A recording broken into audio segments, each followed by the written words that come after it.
guys have a pretty interesting sentence on your site, and I know you guys. Obviously, it's a Yeah. pleasure to know both of you.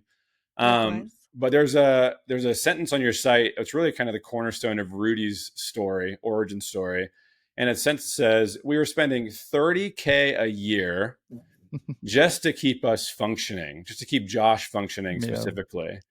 And that wasn't thriving. That wasn't like going to Fountain Life or doing other things like that. That was just to kind of get baseline. Yeah. So talk to me, like, what was going on? Like, what was going on in your life? What was going on where you were spending 30K, and where were we? Wow. At rock bottom is where I was. I got sick in, I don't know, 2016, 2017. I was literally a personal trainer before I got sick. I was in the best shape of my life.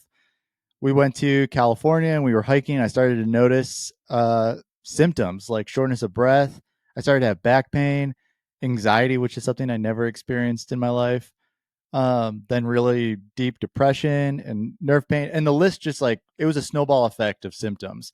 Wow. And we were like, what the hell is going on? We couldn't find answers. I was going to every westernized doctor that we could get access to. Most people were just saying it was in my head. They would want to prescribe me just antidepressants. And we just weren't satisfied with that. So, what would start to happen, and chronologically, fast forwarding years, I would get really sick, sometimes to the point of being completely bedridden, and where I would be taking like rag baths in the bed because I couldn't not only stand too long in the shower, but the heavy metals in the water, which we didn't know at the time, would also rock me, and I'd be out for the count for days.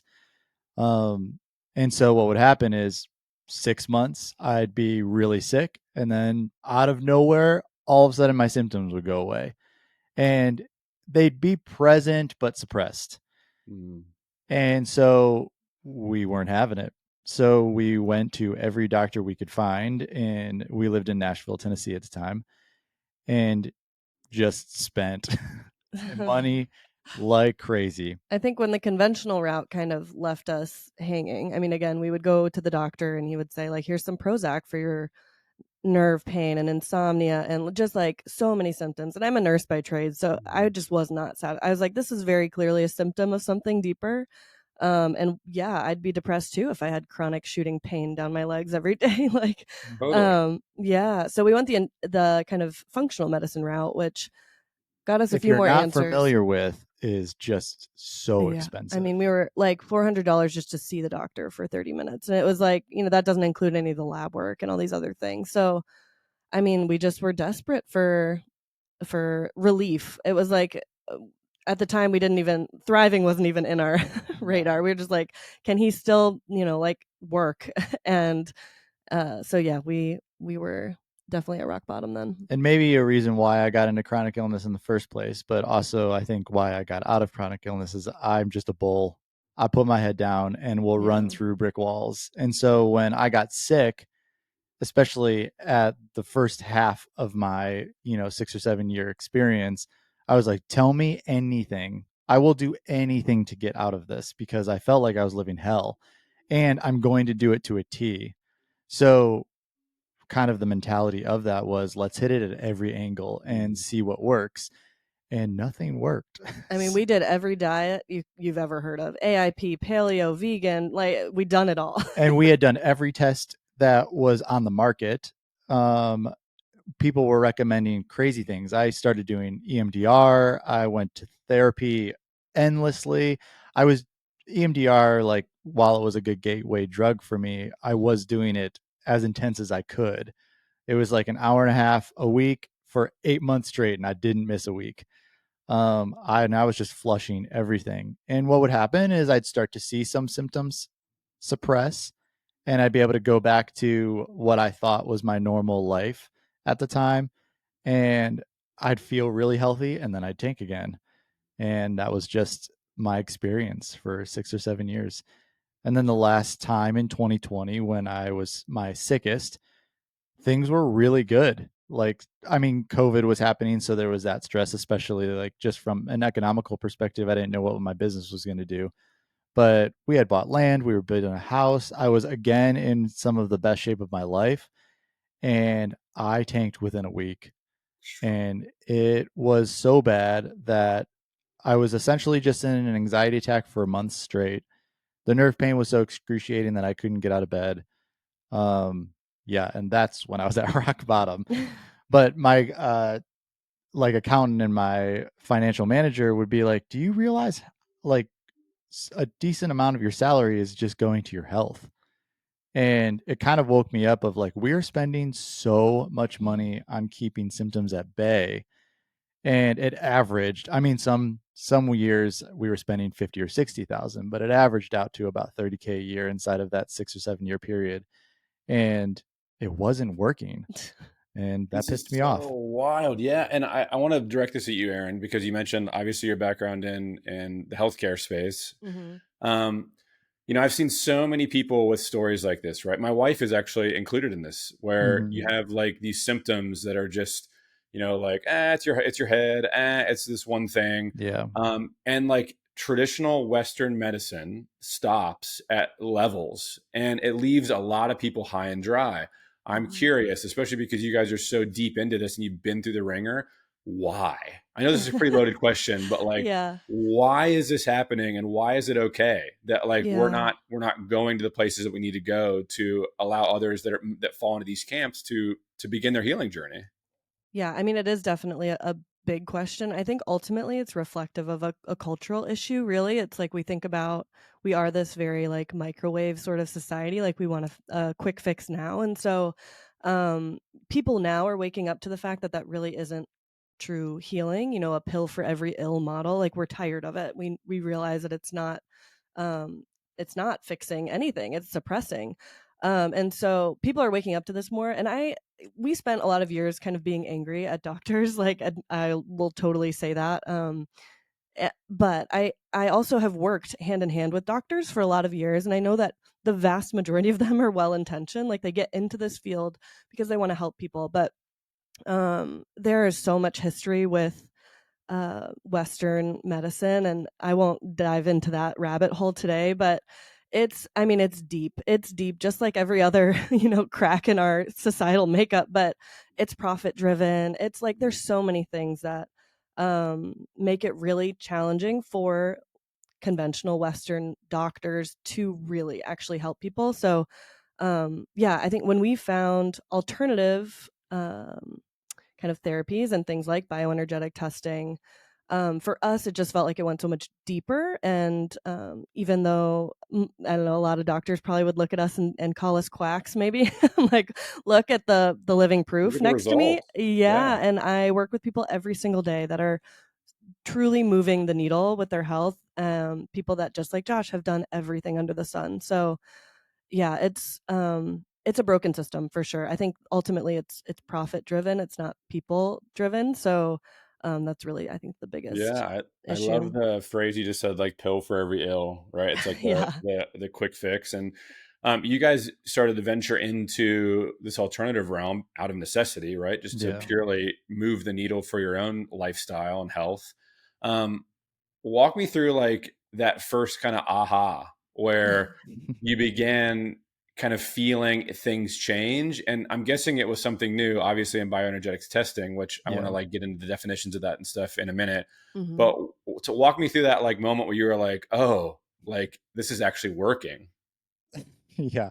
Well, there's going to be some TMI in this discussion now, so it's really the only way to do it. We always joke that like poop is part of our conversation, so it may not be for everyone, but we all do it. So Yeah. just accept what it is. And there's data in poop too, right? There's A data. Sure lot. is. So we had tried literally everything at this point, and I started to get like pretty suicidal. The ideation started to come in, and I just was done living this way. We had a 2-year-old daughter at the time, and I was just kind of like looking into the future of like I can't be a father in this state, let alone a husband. And yeah, it wasn't going to work out. So my mother-in-law, Erin's mom, introduced us to bioenergetics, and I think I was at such rock bottom that my hope was gone, and so I wasn't really willing to try anything new.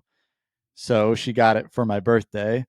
And I was like, well, I have nothing else left to lose. I tried it, and the results came back eerily accurate. And I often lead with skepticism, maybe to an unhealthy degree in many ways.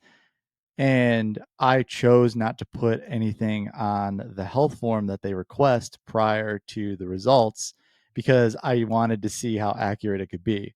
So I left out a myriad of symptoms that I was currently experiencing, but wanted to see if it would come up. And I get on the console, and she was saying things that I hadn't even told Erin.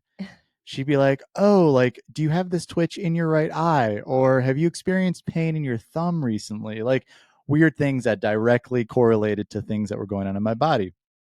Immediately, I was like, let's just try it. Let's go for it. Yeah, let's go. And I'm going to go 100%. So I did the first round of remedies, and they were fine. Like, I definitely felt the detox, but that wasn't anything new inside of the realm of holistic medicine. I knew what detoxing was.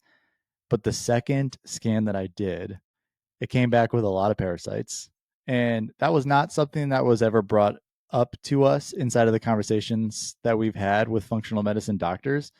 So, one, I was like, parasites? Like, you think I had my stool samples tested 10 times and they'd all come back negative. So I was like, whatever. 2 weeks later, I'm into remedies and I pull a 4 foot parasite out of my body. And Sorry, listeners. that was Whoa. when I was like, maybe this is working. And from that point on, I think I was committed. Something like that happens in almost everyone's journey that goes through Rudy. There's kind of Mhm. two things that happen. One, regardless of, we work with a lot of athletes and a lot of chronically ill people. And the similarity in there is that they're both extremes. Right. We go balls to the wall, and that's just our personalities. And that's partially why westernized medicine doesn't work, is because of how intense we are. Mm. But most cases, they've tried everything. And so something new like this, you're like, I've literally tried everything. And then you have an aha moment, something like a 4 foot parasite coming out. And once that happens, you go into it just like you would go into anything else. You go heads down and you say, let's roll. Let's see what see what happens. And then a couple scans in, my brain would turn on. And then a couple more scans, I'd feel like no anxiety, gone, completely gone. And my symptoms got so intense that like my brain would shut off even mid conversation. So I'd be on a call with a client mid convo and it would just shut off and I'd go blank. It would almost be like I dissociate. And I remember in a call with a client, my brain turned back on. And it was like I couldn't get words out fast enough. I've forgotten what that felt like. Yeah. And that was when I was like, I'm there. I'm pretty much almost healed. And the rest is history.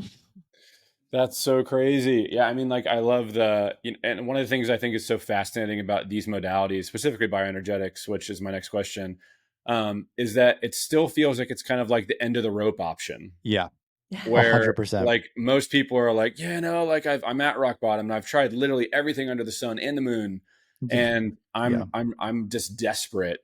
So, Yeah. like, walk me and everybody listening, and some of the audiences listening has a little bit of familiarity because we had another practitioner on who practices bioenergetics. Shout out to Mhm. Jeremy Stitch. But walk us through like that definition of bioenergetics, what it is, and what it's doing to people that you're healing, and what it did Yeah. to you. Yeah, I like to kind of set the groundwork first so that, and probably a lot of your listeners are already kind of maybe understand this, but to understand bioenergetics, you first have to understand that everything is energy. And so I know that's kind of a hot topic these days. Yes. But that includes our physical bodies, right? Like we are made up of atoms, which are made up of subatomic particles, which are we've got those electrons buzzing around so everything is buzzing. Everything is therefore holding a frequency, right? Like things that vibrate or buzz have a frequency. And so all things have a measurable frequency and a unique kind of what we call like an energetic code or signature. And so with bioenergetics, what we're doing is we're analyzing those frequencies of the human body. We at Rudy utilize hair and saliva samples. We can also do nails. but then, so we're measuring the energetic codes or frequencies within those samples. And what that looks like the back end data of what we do at Rudy is just a ton of numbers. We're looking at frequency in a unit of hertz.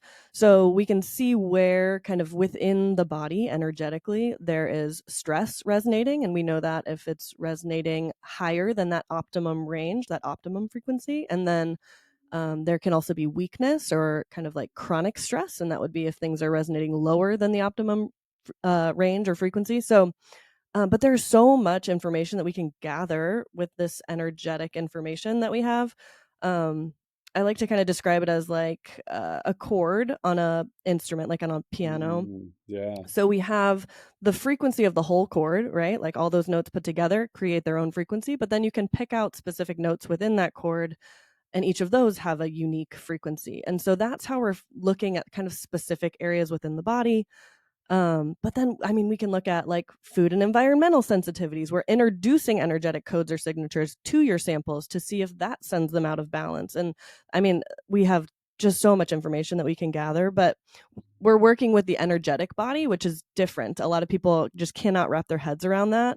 I'm a big believer that we have a body. We are not a body. Like we're spiritual beings having a human experience in a human body, not the other way around. So, but there, I mean, we've been using really like even Western medicine has been using uh, energetic kind of modalities for years. Like that's what an EKG is. That's what an EEG is. So it's like we know that these bodies are energetic in nature, but that's kind of what we do at Rudy. And then from a technological perspective of that, we know through this evolution of science that a healthy body sits around 49 to 59 hertz. Mm-hmm. And so when we receive your samples, we're introducing just under 1 million data points to those samples to see if your specific samples spike, plummet, or remain the same with what we're introducing. And so for a really basic example, say gluten is something that we're introducing to your samples. As soon as we introduce that data point, because gluten has a genetic signature just like everything else does, like the camera that we're looking at or the table right here, and we see if your samples spike, plummet, or remain the same with that. That tells us where you're out of balance with all of those data points. And then once we get all of those results, we utilize about 10,000 different types of remedies, which are homeopathic, herbal, and supplements. And we introduce those to your out of balance points to see if any of those supplements can bring you back into the 49 or 59 hertz. And so once all of that happens from a technological perspective, we narrow it down to 20 different remedies that work. And then we have a panel of actual human scientists and that look to see which ones perfectly represent what you have told us you're struggling with, that don't go against maybe medications that you're taking. And we pare it down to 6 remedies. And that turns into kind of your next steps of healing. Wow. And let me ask a kind of like a detailed, curious question here, just to clarify. So, like the aggregate number, that 49 to 50 frequency range for the body, like that's broken down, I'm assuming too, right? So like you could say like liver is this frequency, Exactly. like this is that frequency, pancreas is this frequency. Yep. And you guys are looking at that as well too. So people that are sending their data into you, you're looking at specific kind of vectors in the body and saying these elements are here, or no, this one's good. Is that how that like aggregate number is built? Yeah, there's a lot of algorithms that our data goes through to generate those percentages that you see on like the first kind of systems performance page of the report. But yes, similar like how I was describing with those notes within the chord, that's how we're kind of like pulling out certain areas within your samples that represent energetically the liver or the nervous system, or all throughout the body. There's lots of points that we're testing. But yeah, each point is going to have a different frequency, and we can tell then if it's inflamed or stressed versus weak or chronically stressed, or balanced. And so then, like Josh said, the remedies will help to bring those areas back up to balance. That's awesome. So I'm curious again, when you guys have had so many people come through, right? Like you mentioned Mm-hmm. athletes, people that have been dealing at their end of the rope with chronic illness or sickness. What kinds of themes are you seeing? Like, are you seeing Yeah. themes like across the spectrum? Like for us in our work, right? Like we've done this for hundreds and hundreds of people. You can see kind of themes in people's Yeah. journeys. Mm-hmm. From you guys dealing with this sample set of the Rudy community, what are you seeing? Like, what are people most struggling with? What's the most impactful or influential to them on the deficit, but then also on the come up when they're coming back into healing? Yeah, it does truly ebb and flow with like the seasons, with what's happening in the world. Mm, Like springtime now, I do see lots of like histamine related issues, or the liver needs more support. I think like big big picture, what I see most as a practitioner when I'm working with clients, there's so much nervous system dysregulation and Mm-hmm. stress in this world, and it's like unsurprising. Like when you look at our culture and our society, we're very much just like that's where we place our value, basically, is how stressed out we are. Like how yeah. busy we are. Like, god, if we could just switch that narrative. But so I see a lot of stressed nervous systems, like Josh was saying, this like balls to the wall mentality, or like sleep when you're dead. It is Yeah. shifting. I feel like people are kind of understanding that that's not helpful. um I will say 100% of our clients, regardless if you are the healthiest person that comes through Rudy or the sickest, it's never just the body. no, Oh, there yeah. is definite, and that's really important for us as a company to really promote this mind body soul approach to healing. I think that's another huge, and how could you expect Western medicine to approach all, like, there's just no way with the way that that system has come to be.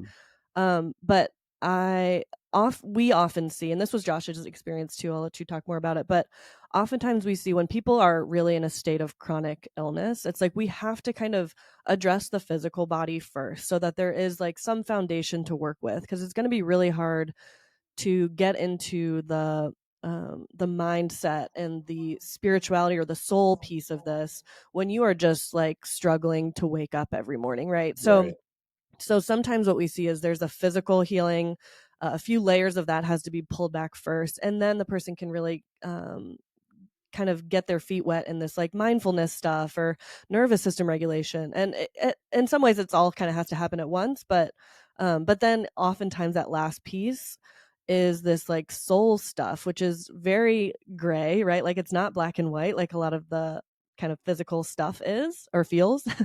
But that, for me at least, has been the most exciting part about bioenergetics, is because it really marries these two kind of very real aspects of us, like this physical nature, but then also this soul or energetic kind of part of us. And so it just blows open the doors for people sometimes. It's like I see people have huge spiritual transformations from healing, that they were not expecting, right? Like, and I'm not preaching to them, or I'm not giving them any sort of, you know, I'm not indoctrinating people, but Yeah, it's just right. because the healing process, the nature of it often is it forces you to look inward. Like it forces you to do some of that shadow work or whatever you want to call it. Mhm. So that's been really a cool kind of thing to see across the board. I, it's always body, mind, soul. Even though Cool. we say like mind, body, Yeah. soul, the Mhm. mind often doesn't come first, and it often can't. Even when you look at athletes too, there's there's a block. You're Mhm. so focused on the body that, and I honestly, most athletes have a great mind. Like they're motivated, they're consistent. It's not hard to get into new things with a mind like that. But once you see the body start to perform, then you kind of opened up into this new thing. And even on the spirituality note, all that is empowerment of starting to ask yourself your own questions. Yeah. That's really all it is. We're in the business of empowering people, and that's Mm. like at the baseline what Rudy is. We're not doing anything outside of telling you what your body's telling us. Yep. We're not assuming anything. And when you realize that your body is actually telling you everything, including going inward and being like, what does that actually feel like? Does that resonate with me or does it not? We have conversations with clients who are well into their healing phase, and we have conversations where like, does that resonate with you?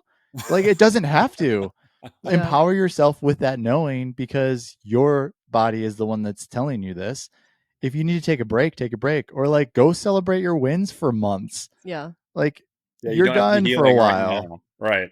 Exactly. So Yeah. that's kind of the beauty and the celebration in Rudy in and of itself, is that uh you will see rock bottoms, or you will see like, there really are, like, it's like performance athletes and chronically ill people, and people in between usually come to us from one of those two, telling them about that, of like preventative.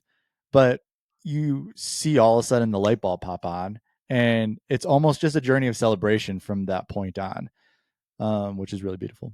I love that. And it's kind of taking us back to that one of the original questions about medicine. I mean, I think all of us wanting that answer from the outside is kind of Yeah. metaphoric for Yeah. this, right? Where it's like, Mhm. hey, doc, tell me what's going on with me. Mm-hmm. But ultimately, like, just even thinking about that and saying that out loud, it seems kind of like ironic, Yeah. where you're Yeah. like, how is Doc J going to be able to tell me what's going on Yeah. inside of me? Yeah. And so I love that for everybody listening, and even for myself. Like, I really felt that, where it's like, wow, like this human form, Erin, as you mentioned, like we're experiencing being human as a Mhm. spiritual and energetic being. Mm-hmm. The body is going to be an indicator for us Mhm. around how that experience is going, and then what we can do from there. Once we have agency and take the agency to learn about myself in the physical way, I can then begin to go deeper into myself for both my mental and emotional state, and then ultimately my spiritual state.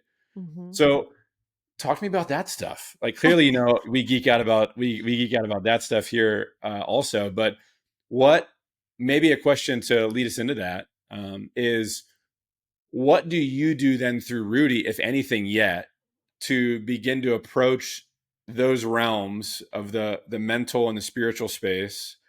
And then maybe then directing the spotlight on you two, like after you guys being the guinea pigs for this journey, Mm-hmm. what have you guys done to begin to go there? And maybe what are you doing? Yeah. Sure. I'll take the first part, and Great. I'll let Thanks. you take Thanks, the babe. Yeah. So again, I'm not there is like no evangelism that's happening in consults, of course. Like, that is unique to each person. And what I will say is, again, how Josh was saying, like, this test is, we're almost asking your body a question, and your body is giving us um an answer. This is where I need support, this is where I need nourishment, this is where I need rest. Like, and so there's lots of those conversations. The way I like to frame it with people in consults, especially if we have a good bit of like nervous system stress resonating, is this idea of fostering a sense of safety within the body, because that I could talk to you for hours about how important that is from a physiological perspective. The body cannot heal, will not heal, unless it feels safe. There's all sorts of biochemical reactions that happen in the body when it senses danger or threat, and it doesn't have to be a real threat, right? This is a Mhm. potentially just a perceived threat. But if the body doesn't feel safe, it will not heal. It won't complete that cell danger response. But so I'm talking a lot to people about, first of all, what are the danger signals that are happening from within your body and also from your environment? And that can look like a lot of different things. Sometimes it's toxins that we need to talk through and help to kind of drain this proverbial toxin bucket that I talk a lot about with clients. Sometimes it is there's a whole field of study now called quantum biology, and it's really researching and looking into how the quantum world, so that's things teeny tiny things like photons of light or phonons of sound, how these things impact our biology. And it sounds woo woo when people are using words like frequency or energy, but I mean, the science is catching up to what ancient people have been telling us for millennia, right? Of course, light matters. Of course, it matters to be outside and for our eyes to get that signal from the sun, to tell us where we are in a day or where we are in the world. That is a safety signal, right? All of the like artificial light, that's a danger signal. People don't realize that. Like, the lighting that we have in our homes oftentimes is kind of a danger signal to our bodies. And so balancing that with the safety signal of being outside, or at the very least mimicking what's happening outside within your home with your light. So there's a million ways that that conversation can go, but really fostering a sense of safety, both environmentally, but then also within. So what does that look like from a nervous system regulation perspective? Like, what is a practice that resonates with you, that you feel like you can be consistent with? That can look like meditation, that can look like EFT tapping, I mean, there's so many modalities now. So usually that's where the conversation starts, and then that person can go and do with it whatever they'd like. I like to say that we're delightfully woo woo, but bioenergetic testing is the least woo woo thing that we do. Mm. But I'll let Josh go into the woo woo. The woo woo. Well, I want to say too, I was going to ask a question from what you said, Erin, because I think it'd be interesting to go into this a little bit before you talk about you guys. Mm-hmm. That safety. I mean, Yeah. obviously that's something that I think most of us feel, but I want your perspective on this, especially from the data that you have with those you're working with and then yourselves. Um, how much of that is environmental versus like perceived from past? Great Mm. Right, question. because I think that a lot of us are carrying, myself included, Mm-hmm. like are carrying like a lot of those like perceived, like there's a lion still that's Yeah. going to get me. Yeah. Like, so the mental side becomes wildly influential on this body safety because I'm perceiving, and I'm saying things that you guys already know, but I'm interested in like clarifying that idea of like that mixture of like external versus internal that creates safety in someone's body and Yeah. self. Yeah. Yeah. Again, it always has to be both. Like, it's never just one thing when I'm working with a client. Um, there are people that say you can totally heal a body just with mindset alone, and I am inclined to believe that in some cases. But most often I think there's a combination. So sometimes it looks like, getting a quality water filter so that you're not drinking chemicals and metals every day. Or again, like with the natural light and things like that. But yes, very often I find that people are unknowingly living in a state of fight or flight or freeze, um, 95% of their day. And so much of that just comes down to the awareness piece, where it's like, okay, let's think about what it feels like in your body when you're in a fight or flight or freeze state, so that you can just start there. Like, have the awareness of when it's happening so that you can give yourself some safety signals. Like, go outside, put your feet on the ground, or take 10 deep Mm. breaths. But if you're not even aware that you're living there, that's got to be kind of where we start. And understanding too the way that these nervous systems have evolved over millennia. It makes a lot of sense that we are wired for survival, right? Like, Mm. when we are um, coming out of a cave, like as as prehistoric people, the nervous system, of course, is going to be wired for survival. So it's going to err on the side of sensing a threat when there isn't one, as opposed Right. to the opposite, right?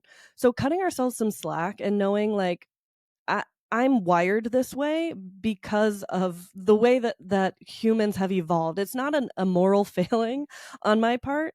It's just the way the nervous system works. And so, but it is not my fault. It is my responsibility, though, to choose a different Mm. way and to realize that, just like I have a body, I'm not a body, I have a mind and I'm not a mind, or I have a brain and I'm not a brain, right? So like these brains, they generate thoughts just like the stomach generates stomach acid. Like, we don't have to take them personally. We don't have to identify with them. But we can kind of be in that conscious seat of awareness and be observing these things and have the awareness piece to then address it and find a new way. I Easier love said than done, of course, but Yeah, totally. yeah. But I love that too in terms of even just like contextually thinking about your experience, right? Like Chris and I always talk about like the the space that you want to be is be able to experience the journey, but then observe Mm. it. Yeah. Yeah. Observe the journey where you're kind of, I use a hand motion all the time where it's like this is the experience and I am not being drug around, but I Yeah. then observe the experience Mm. and Yes. I say I'm feeling fear and I like begin to be that silent observer of the experience. Mm-hmm. So even to my question, I'm maybe saying this for myself, like contextually, yes, like it matters. And I think it's important to kind of go into those things because there's some roots that can be looked at. But even just like having that skill, as you're saying, is such a valuable piece of living everyday Yeah. life is to just be like, I feel this. And maybe it's Yep. physical, maybe it's internal and it's emotional or mental. But then you can kind of move forward from that knowing by separating yourself and observing it. I Mm-hmm. love that. Thank you for that Yeah. clarification. Yeah, and so much of it is presence, right? Like that that's another tool that I talk to a lot of clients about is how do we build more present moments in your day? Because if you are truly in the present here and now, you're not lost in all those stories or, like, so it can be as simple as like rubbing your two fingertips together and trying to feel every ridge, right? Like, okay, that's going to whoosh, like bring me back into this present moment. Or, mindful listening, like how many things can I hear close by and far away? Like all these practices, they don't take years to learn, right? These are simple things, but it's just a matter of living in the here and now. That's when you have access to awareness. I love that. And I think it's to your point about like how we've evolved and stuff. It's funny that that's such a foreign concept to many right Mm. Yeah. now, is Hmm. that we're not, many of us have not actually really experienced presence. Yeah. And talk about a wake up moment when you start to realize like that, where you say, oh Yeah. wow, like I smell smells now. Or Yeah. I mean, I Yes. find myself sometimes in like the spring months, I'll take walks and I'll just like listen for the sounds of nature. And I'm like, Yep. whoa, like otherwise I'd be thinking about what's going on next, or like getting the Totally. kids to and fro, or Hmm. so even just giving yourself a chance to like experience what you're doing right now is such an important thing. Hmm. Yeah. That So I retraining. yeah. Oh, sorry. The retraining of that is so crucial inside of the process. And I think that's where everyone kind of hiccups. Mm, Going into nature and being aware is kind of past that point of the hiccup, though. You probably had a period of your time, just like mine and just like Erin's, where that was incredibly difficult to so bring difficult. yourself into the present like that.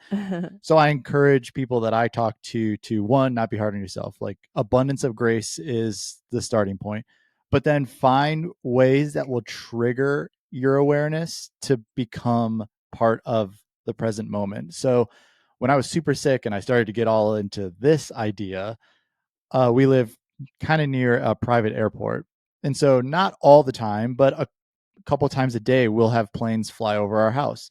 So what I would do is I'd utilize that as a reminder to force myself to pause and be in the present. A lot of times we're in our day to day. Many of us are working. Work in and of itself is a stress inducing experience.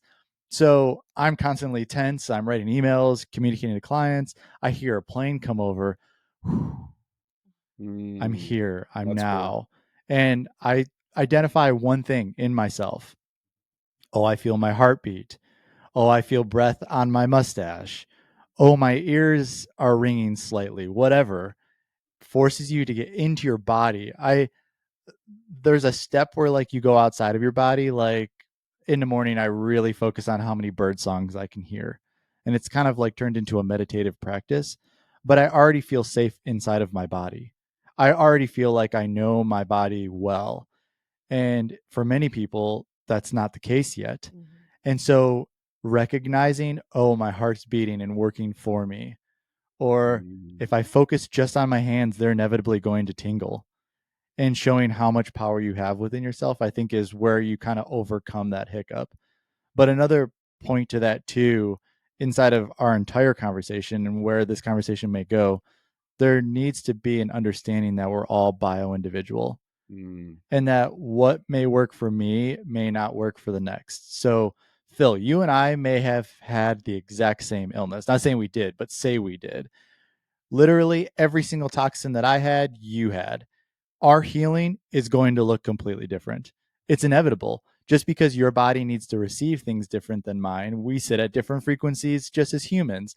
Our environments are at different frequencies. Where we live, who we're around, the work that we do, all different frequencies. And so part of the beauty of bioenergetics is taking that into account because your body's telling us what it needs. Um, Recognizing that, just not on like a scientific level, but in mindfulness and spirituality, Mhm. any modality that somebody recommends to you, take it. And if it doesn't resonate, leave it. And maybe it'll resonate with you in a year. It's like, try it again. But it doesn't mean that you're flawed or Mhm. you're wrong or, you're too weak to participate in something like intense breath work or something Mhm. like that's not what it means. It's just not for you right now. And recognizing that and turning to find something else should be celebrated in society, not looked down upon. So just take that into consideration as you do this. Yeah, I love that point too, especially because like I mean we have this compare culture that we have where we're Mhm. like always kind of benchmarking ourselves against Yeah, other people, even and mostly externally, materially, etc. But when you see these things, it's like how many times I've heard people like, "Oh, I don't meditate because it doesn't work for me," and sure. like that's the cliff, right? That's Yep, just where we stop, as opposed to saying like, "Great, like what's next? Like what Mhm. else are exactly. we? What else or what has worked? What kinds of things have you done?" that make you feel like you have agency in your own life to come back to presence and come back to yourself. So I love Exactly. that call out too, just to kind of remind people that ultimately, especially if you think about it in terms of energy and frequency, like Erin, you mentioned earlier, it's like it's almost impossible for anything to be the same, Right. right? Yeah. Like just with all the different inputs and cocktails of everybody's experience, lives, bodies, minds, traumas, past Yeah. lives, like all these Mhm. things, like they're all going to combine very differently. It just is impossible for us to be the same thing, which is again Mhm. going all the way back to functional medicine, why blankets don't work. Yeah. Oh Exactly. gosh. If somebody gives you a blanket protocol, I don't care what labs they've drawn, just it's not, yeah, it's not ideal. We're Yeah. all so unique. Yeah. The theme of this is empowerment. I love this Yes. empowerment theme. Yes. So Yeah. talk to me then about you guys. So like what where have you guys stepped since the discovery of bioenergetics, obviously creating something and an expression of your guys' journey that now is helping other people. Where are you guys going? What things are you doing to continue your healing journey that might be beneficial for other people to hear? Yeah. Let me just start. I'm going to just start, but then I want you to talk because it's been a wild ride. Um I want to start by saying that rock bottom that we started out talking about, I think it's important, especially if anyone is listening who feels like they're either in that or close to that. Um, when we talk about like awareness and intuition and all these beautiful things now that we find, um, really coming to fruition in our lives, it required the rock bottom. And it's almost like we've talked about this before on our podcast, but it's like easier to wake up from a nightmare Yeah. than it is to wake up from like an average mundane dream, right? Like if we were Mm, just living our life, floating through the lazy river and things were fine, there is no chance in hell we would have woken up in any meaningful way, right? We had to go through some sort of, like what we are talking about before we hit record, birthing process that required mhm. some real tough contractions, like some real hard times, hopeless times, to be quite honest. So if you're in that state, just know that is the most fertile ground that you can be in. And I know it's hard like at the time there's no way that we either of us could have known that or seen that. Right. If you would have told us that, I probably would have just like, throat punched you, but like get out of here. I'd um love to see Aaron throw punch Yeah. anybody. I'm usually a very Don't peaceful bring your being. positivity in my realm. We're struggling. Yeah. Yeah, but truly it woke us up in so many ways. I mean, it completely transformed our marriage. It obviously transformed our work. Like we have this business now. But then spiritually, both of us, Josh maybe in a more dramatic or a more, I don't know, wild way, woke up. And yeah, so just know that it's fertile ground, and don't, as tempting as it is to feel like life is happening to you, the universe is kind, and those hard times are the kindest sometimes. Mhm. And yeah, it's fertile. It's fertile ground. Yeah, it's tough to say in the process, but and can often feel disrespectful to talk about with people that are Sure. deeply in rock bottom. But I look at my experience as the greatest gift that I'll probably receive in this life. Um, that doesn't mean that it wasn't hell. It was hell sick and it was hell healing. Healing was not easy. It's partially why we started Rudy, because I was so dissatisfied with the experience that I had that I knew that there had to be a different way to go about the idea of healing. Healing takes time. It took time to get sick. It's going to take a bit to get unsick. And recognizing that there was better ways to do that is kind of where Rudy came out of it. Um, Whoa, I just blanked out. What are you doing now? So where so Oh, I was you going guys somewhere been so good with that though. Oh so well, if it comes back, come to it. I will. So there's an evolution that inevitably is going to have to happen in the process of healing. And part of that is knowing yourself. we don't stop that evolution. Change is a good thing as long as we're growing, although we could go the other direction at any given point. That's kind of the beauty of free will.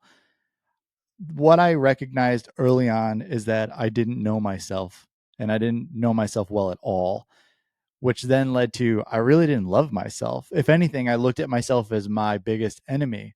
And I would always say it felt like my body was attacking me and I was losing. Like I had my consciousness and then I had my body.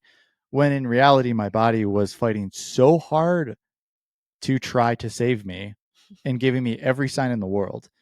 So it starts small. I was big into, I still am, but I was started to meditate. And then I recognized that the power of the mind was integral in healing. And it is for everyone. You can fight me all day long on that, but I believe that there's a moment in the healing journey where you need to kind of get on top of the mind. So for me, that turned into mantras. And I started to recognize all negative beliefs that I had in myself and I'd flip it inside of my meditation. I've created an entire meditation on this. So like I'll give you it and you can put it in show notes. But it started with I'm powerful, I'm strong, I'm confident, I'm content, I'm full of genuine joy. None of those I believed yet. I'm healing, my body's healing, I will get back to full health. Also wasn't experiencing that either. It transitioned to then I'm healed, my body's healed, I'm back to full health. Wasn't the case. And now instead of saying I'm healed, I'm saying I'm a healer. So it's gone from I'm healing, I'm healed, I'm a healer. And that's something that I'm working on believing. Like I'm helping people heal. This is part of my responsibility in this life.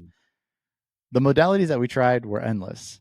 Like we do breath work and we do it often. Breath work is a huge gateway.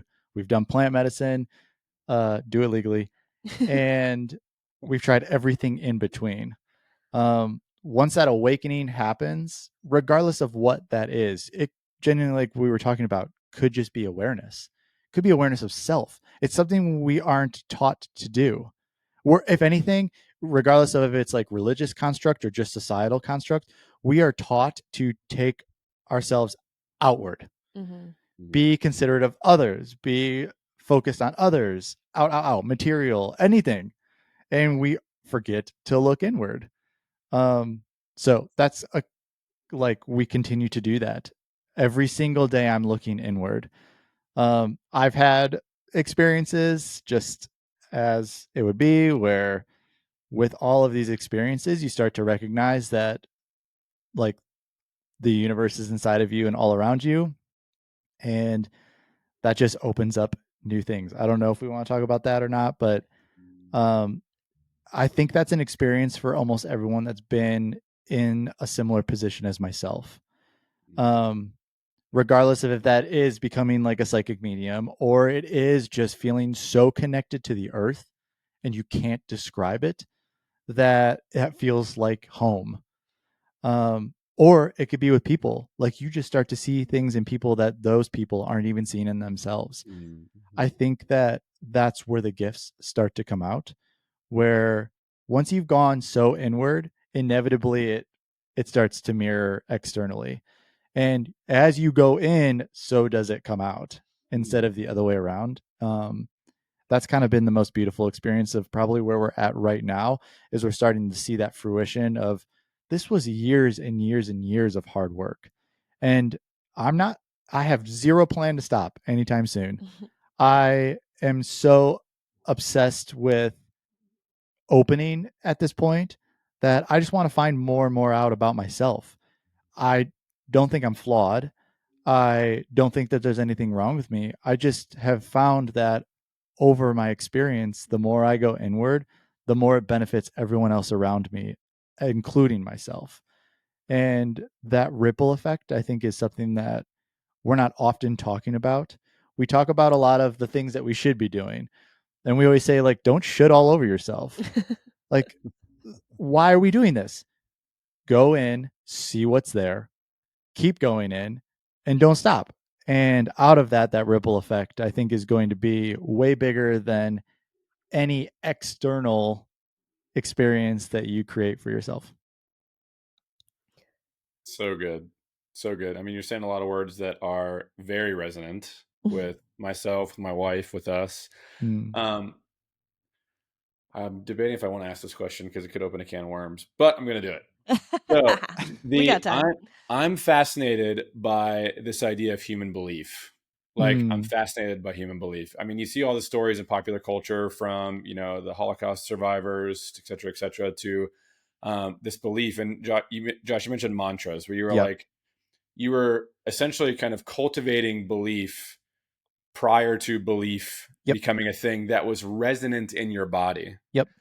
So, what do you guys feel about human belief? And Erin, even back to your point, and I guess the answer would be yes and everything, because belief to me, at least how I think about it, is a frequency. Yep. Like, Mhm. I'm trying to catch up to a frequency and match a frequency of belief that exists as potentiality. Yep. But I need to kind of come in resonance with that thing. How do you guys think about that? And Josh, obviously you're having your own personal experiences with that, but Yeah. how are you guys using that in this part of healing also? I mean, welcome to the idea of manifestation, I guess. Like, you kind of just defined it. I Mm, think for me, and this probably is because I'm reading Louise Hay right now, but she talks about beliefs are just thoughts that are thought again and again and again, right? Like mm, we believe something if we think it enough. And the beautiful thing about that is we get to choose what we think. Mm. And I know that doesn't feel true sometimes. It feels, again, like we've got this monkey mind that's going wild without our control. But again, when we have presence, when we have awareness, we get to choose what we think. Yeah. And so what Josh was doing intuitively, nobody told him to do this when he was really ill, was he was changing his thoughts before, mm, before he had any reason to know that that could actually change, right? Like he did not feel like he was healing or that he could get back to full health. right. But I don't know, hundreds of times a day, you would repeat that to yourself. Yep.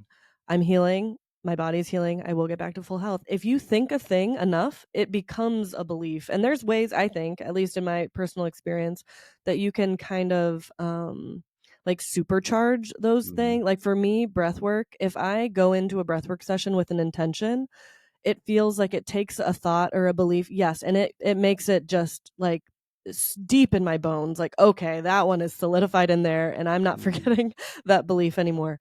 But yeah, we get to choose it. I think you kind of like said the intention word, and I think there's something to that. I've had a lot of time to dig into this idea, specifically because of my experience, but this is also something that fascinates me. Even just the idea of manifestation. I don't believe personally, in from my experience, that manifestation will work with just a thought. mm, Meaning, like, I'm gonna be successful. Okay, like, great. I guarantee you the manifestation isn't going to happen. I think that manifestation is initial thought, which is the easiest. There is nothing attached to that thought. You can think it all day long. You're not even attached to the frequency yet. Thought is the easiest point. Then there is the intention. For me, that's mantras. I the thought was I'm not going to be sick anymore. The intention is I'm healing, and then experience. And I think once you have the thought, the intent, and the experience is feeling exactly what healing looks like to you. The experience is, what does my life look like healed? Inside of my meditations, when I would say I am healed, I would engulf my body's energy with what I believed it was going to feel like to be healed. And to me, that was freedom. I was like literally the sound of music frolicking through the meadow. That's what I would visualize in my head. To yes. me, Yeah. she looked as free as she possibly could be in that moment. And I would sit in that energy. And that's when I believe that you're going to get to the other side of things. A lot of people get stuck in the thought. Yeah. I could want a big house all day long, but where is the intent in having the big house? Yeah. And then I need to experience what that's going to be from the intent that I create and Totally. hold on to that feeling. And that's how you're going to get there. Man, this is so good. I love this. It's it's similar to what we were talking about earlier about Josh. You had mentioned you could go the other way Yeah. also. Mm-hmm. It's it can also work in reverse. And obviously there are people out there that are preaching this like Dr. Joe and Sure. other folks who are, really sharing this message that we're all sharing right now, which is that, like matter is Yes. created from these frequencies, right? Like Yes. it's not matter creating matter. Like force is not making this thing come into life.